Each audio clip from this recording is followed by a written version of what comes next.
Willkommen, bienvenue, and welcome back to the modding of Isaac with Lyte. And we're here with good old Judas and his Fez, because we needed a particular room for this episode, because we're going over how to detect changes in grid entities. For example, blowing up a tinted rock. Well, for this episode, we're just going to work with regular rocks, but you can adapt it to tinted rocks, to pots, to any grid entities, really. Any that can be modified, at least. And once we can make our own grid entities, we can have a bit of fun with that. But this episode is all about, well, blowing up rocks. So let's give ourselves Leo, such that we can just stomp on some rocks. Now, this is from the Sticks and Stones mod, so we step on a stone, we get some stones. You can see up in the upper left, we got little counters for how many of each resource we get, and when we step on a rock, we get a random number of stones from it. Now, the number doesn't seem particularly random since it just keeps giving us 2 all the time, but that time it gave us 3. See? Random. And if we shoot these fires, when they go out, they give us sticks. Again, should be random, but for some reason RNGesus is liking the number 2 today. Hey, it gave us just 1. Good. And so now we have a way of getting the sticks and stones in the game. Next episode, we're going to talk about how to spend them.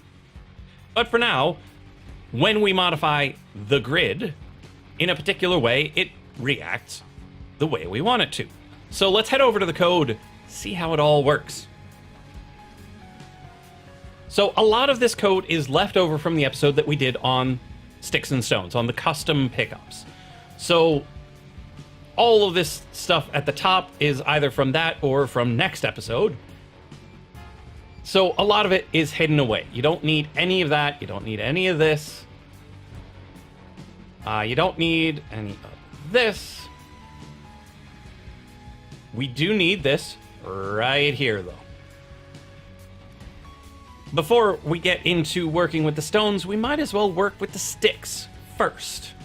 Because the fires, as much as they seem like grid entities, like stones are, they're not exactly. They're a bit of a hybrid sort of thing, because the fireplace that's on the ground, the logs, that's a grid entity. But whenever one of those exists, a fire entity is summoned on top of it. And so there isn't a strict grid entity, not grid entity situation for the fireplace. And when you destroy it, you don't do anything to the grid entity. What you do change is the regular old entity. So here we've got our regular old for loop going through all of the entities in the room on update, as we've done many times before. Just this time we're looking for a type of entity fireplace. So that's the fire itself. Now, the odd thing about fires is when you kill them, they're not really dead. They actually have 1 hit point left and are still in the room when you kill them. Weird, right? So, for some reason, they have 1 hit point. Right now, I'm using get data to track that we've killed them. There might be another way. There's probably another way. Didn't put quite enough time into it to track down all the different ways you might be able to tell that it's gone. But this does in fact work. So once it gets to 1 hit point, it hasn't died yet because this will be nil on any new fire. Then you say, hey look, it died. And you say, entity get data died is true. Such that when we come back again, we don't run this again. You only want to get the sticks once. So we use this trick a lot of times, and it's really important to get used to it because there are a lot of things you want to trigger exactly once, even if the thing itself is going to stick around a while. So we have a fireplace. It's officially dead, but not dead to us. So we say, now you're dead to us, and we summon between 1 and 3 sticks. So we just use Isaac.spawn. It's a pickup variant we covered before, subtype we covered before, where our fire was.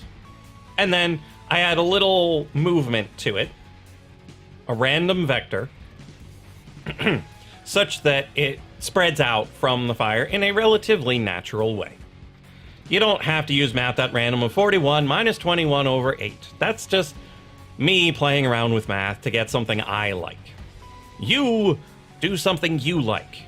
Because you could also do vector dot get angle math.random of 360 to get a random direction. And then you normalize it, and then you give it a random length. Works just as well. Might even work better for a nice round, not squarish sort of pattern. Either way, for fireplaces, you detect when they've died. And that's by them having 1 hit point, and you only do it once by setting their get data of died to be true. So that's fireplaces. They're a little weird. They're not strictly a grid entity, so you have to treat them a little bit different. Now, on to the actual grid entities. First things first, you have to know the current state of the room to know when it changes.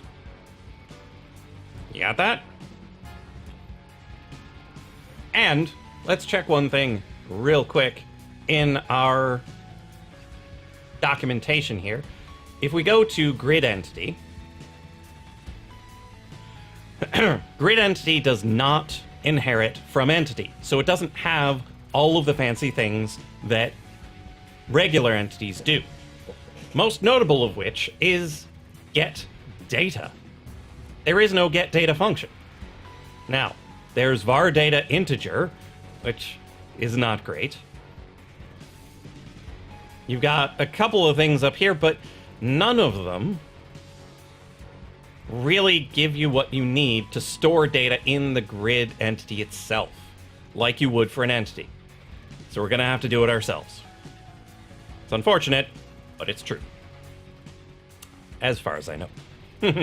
So, we need to get the state of the room when it first comes into existence. So in this onUpdate loop, we add a fairly standard has the room changed bit of code. So we get the level from game, get level. We get the room from the level, get current room. And then we check if our variable, cur room, which we set up here. We have cur room, cur stage, and room config. These are new. Current room is what our code thinks the current room is. Cur stage is what our code thinks the current stage is. And the room config is the configuration of the room. So if our code disagrees with the game, we're in a new room. If our stage disagrees with the game, we're on a new floor, even if we think we're still in the same room. If either of these change, you're in a new room, so you need to reset the room configuration. So we just set it to an empty table with these two little curly braces. We now have an empty table. It's time to fill it with something. What do we fill it with? All the grid entities, all of them. Maybe not all the information, but enough. So we go for I is 1 to get grid size. So in a previous episode, we worked with the grid and swapping it out. Well, with get grid size, you don't care about the dimensions. You don't care about the width and the height. All you care about are the grid entities themselves. So this will give you a number, decent size, bigger for larger rooms. And then you go from 1 to however many grid entities there are. And then you get a local grid entity by using room, get grid entity number I. So you get the first one and do some things. And then you get the second one and do some things. And the third one, and so on down the line. If that grid entity is nil, there is literally nothing there. No decorations, no rocks, no pots, nothing. Then we set our room configuration to be nil. There's nothing there. However, else means if there is something there. Then we set our room config to be this little table that gives us the type, the variant, and the state. The state is incredibly important to this process and easily forgotten. When a rock is destroyed, much like the fire, it's not actually gone. For some reason, this game obeys the law of conservation of matter, cannot be created or destroyed, merely changes its form. Until we get some nuclear reaction, and then all bets are off. But it doesn't actually go away. It doesn't become nil. It just changes its state. So we need to keep track of the type, the variant, and the state. Well, we can't just ask the grid entity for the type, variant, and state. Why? I don't know. It doesn't like it. So let's come back into the documentation here.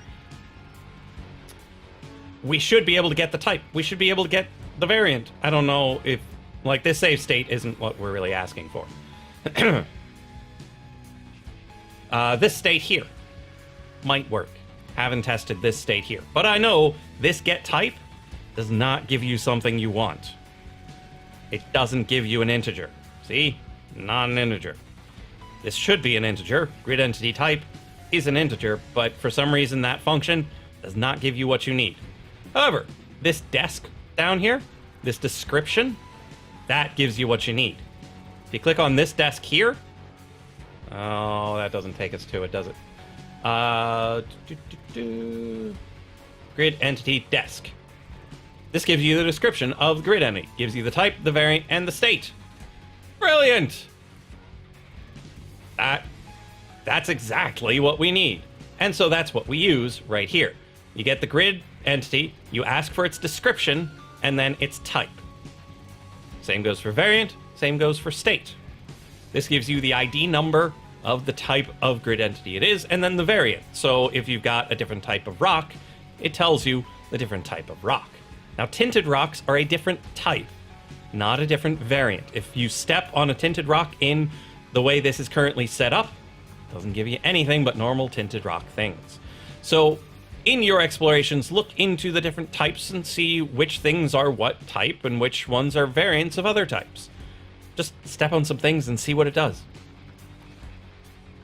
So this goes through, looks at all those things, stores them in a table for later, because you can't know if something has changed if you don't know how something is. Then, after we make this check, we set the current room to be the current room and the current stage to be the current stage, such that we don't lag too far behind in our understanding of what's currently going on. This is fairly standard stuff at the top and the bottom. This middle part is what should be new. Room config, and then you throw all your grid entities, type, variants, and states into this table, such that you can know if they've changed. Then, if you're not in a new room, you check for changes. So once again, you go I is 1 to get grid size, and then do some things. Comes down a bit of ways, but this isn't too bad. Once again, we grab a grid entity from room, get grid entity I, and then we check. Is our grid entity a thing? And is our room configuration a thing? You need to check that first. Because if you don't check that first, this right here will throw an error. You cannot reference the desk of nil. Nil doesn't have it.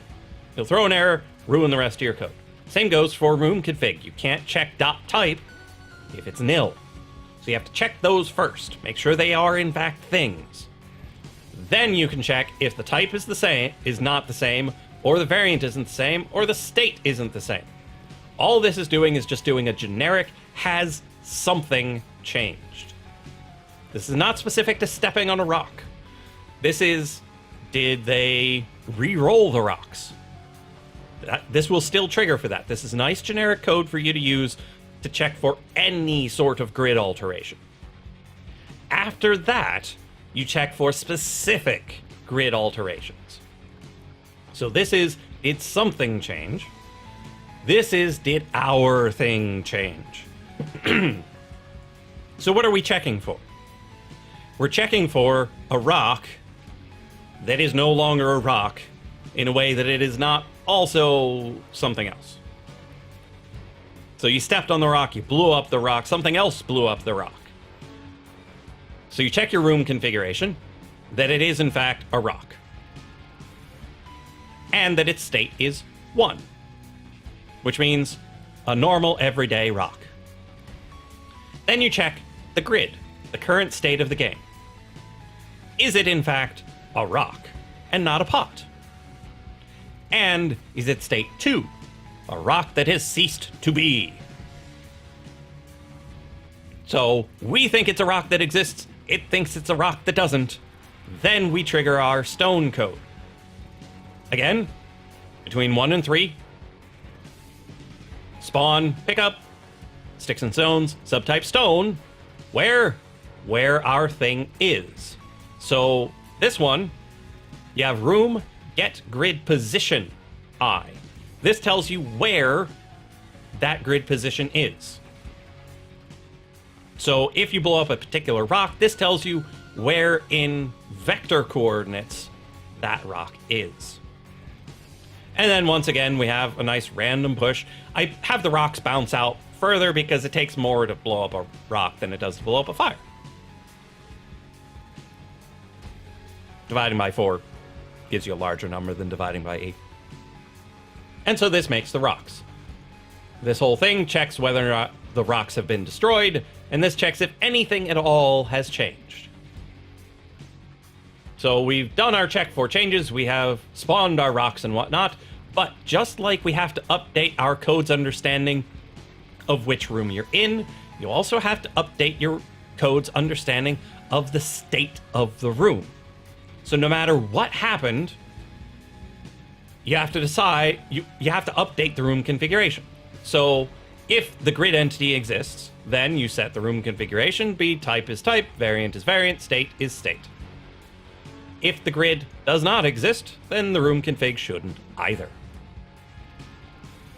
So we've got to update our configuration such that no matter how many things you blow up in a particular room, it'll keep track of all of them and only proc once for each type of change. So if somehow you bring rocks back into existence, somebody makes an earth spell like a necrodancer that summons rocks around you. It's not a great idea because how are you going to get out? But you can do it. And then you break the rocks again, you should be able to trigger this code again. Because once you brought them into existence, they're state 1. And then when you destroy them again, they become state 2. But nothing happens when you go from state 2 to state 1. And that's all the code we got. All the rest of this code here is either implementing sticks and stones, or it's for next episode when we work with the beggars. So quick little recap. You need to know which room or stage you're in, and the configuration of the room that you're in. For checking on fires, when they're dead, they're not dead, they have 1 HP, and they're still in that room. You have to check whether or not they are in fact dead. But when that happens, you confirm it such that you don't proc them again, and you summon your stuff.